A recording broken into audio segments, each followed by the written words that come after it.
Good morning, students. In the previous video, we discussed the concept of economic development, the definition of economic development and economic growth, the birth of capitalism, birth of socialism, and birth of communism, and various other aspects associated with these theories. Now let us look at the concept of economy during pre-British period and also during British period. So how the Indian economy was during pre-British period. So what was the condition of agriculture, what was the condition of towns, and what was the conditions of industrial sector.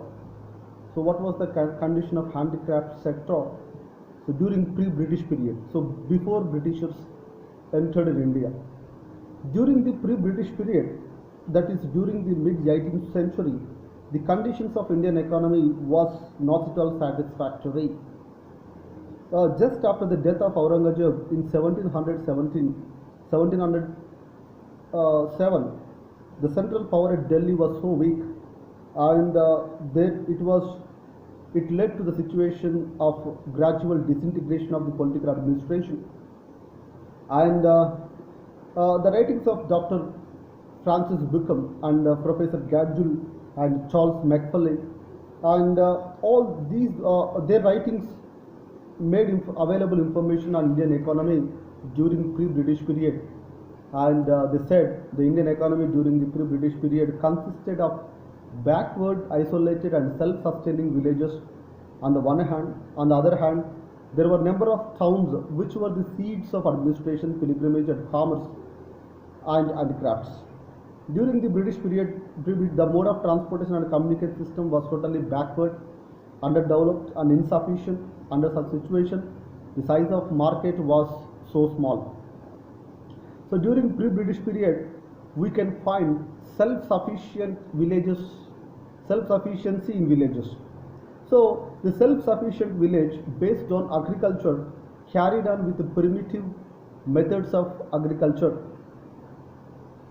And there is plough and bullock power, and the handicraft sector by means of simple instruments was a basic feature of self-sufficient of village economy. Before the British rule in India, Indian villages enjoyed considerable amount of autonomy from the higher level of the political administration or system. Kings allowed villagers to govern themselves in a day-to-day matters. So the people in villages, they used to settle the disputes and maintain law and order in their villages. In the early 19th century, the British administrators described Indian villages as little republics. They opined that Indian villages have a simple form of government and are economically self-sufficient units. Kings in pre-British period performed several duties like constructing, building of canals, tanks, irrigation projects, roads and transportation. After Britishers entered in India, they developed certain kind of communication facilities and established administrative methods. They established the police system, revenue officials, revenue courts, and they implemented uniform law in all the villages of India. After independence, democracy and the universal adult franchise allowed villages to elect their members to the panchayats as well as the members of higher level of the government. So this is how the self-sufficient village economy sustained during pre-British period. So the conditions of Indian villages and village communities during pre-British period.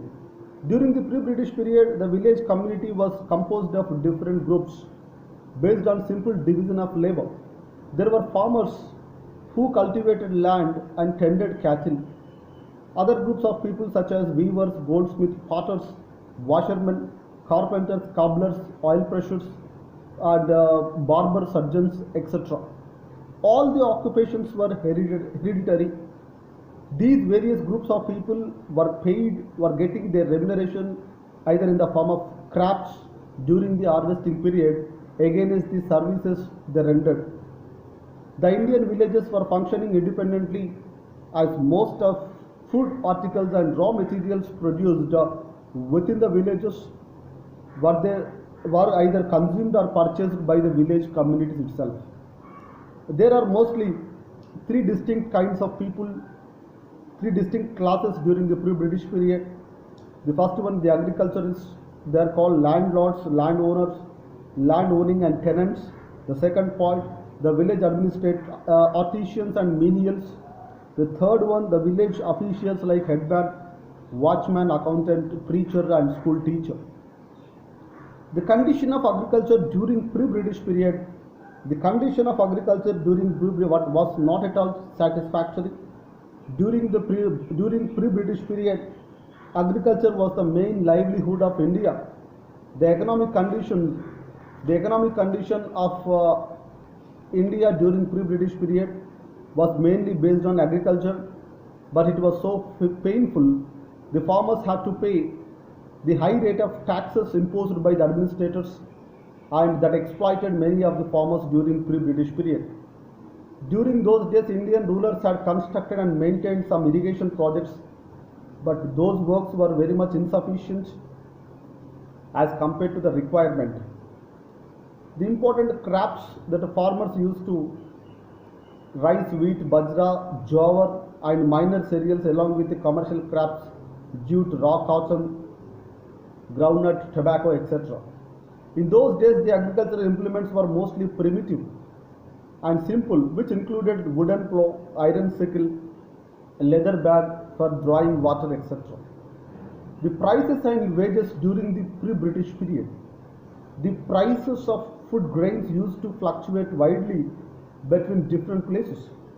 Markets for the most of the commodities was very much restricted to local areas in the absence of adequate means of transportation and communication. Under these circumstances, the prices were very low. During those days, the prevailing wage rates were very low. The wages of village artisans were paid in terms of cash, but in kind, and they were paid once in a year, or they were paid after harvesting season. The rates of wages were mostly determined by customs and conventions of the village. The conditions of towns during pre-British period. During pre-British period, the major portion of Indian population was living in rural areas. Only 10% of population was living in urban areas. These urban areas also were outgrown of villages. The lifestyle in town was completely different from the villages. In these towns, a large category of occupations, different varieties of trades were existing. Thus, the sizes of population and the towns were gradually increasing during pre-British period. The industries and urban handicrafts during pre-British period. During those days, certain products produced by industries and rural and urban handicrafts, textile handicrafts were very famous. During those days, the muslin of Dhaka, silk sarees of Benares, dhoti and dupattas of Ahmedabad, shawls and carpets of Kashmir and Amritsar, silk and bordered cloth of Nagpur and Murshidabad, etc. were famous and received much recognition in the international markets. Moreover, India was well known for the higher artistic handicrafts industries, and also it was very famous for metal industries such as gold, silver, brass, copper, bell metals, marble work, carving work in ivory, wood, stone, etc. And beside all these, the ingredients like cinnamon, pepper, opium, indigo were also famous during pre-British period. And European countries were purchasing all these manufacturers during pre-British period. Conditions of transportation and communication and trade during pre-British period. There were no proper communication and transportation systems in India. Different villages were connected with dusty roads and dusty tracks. Naturally, most of the roads became muddy during rainy season.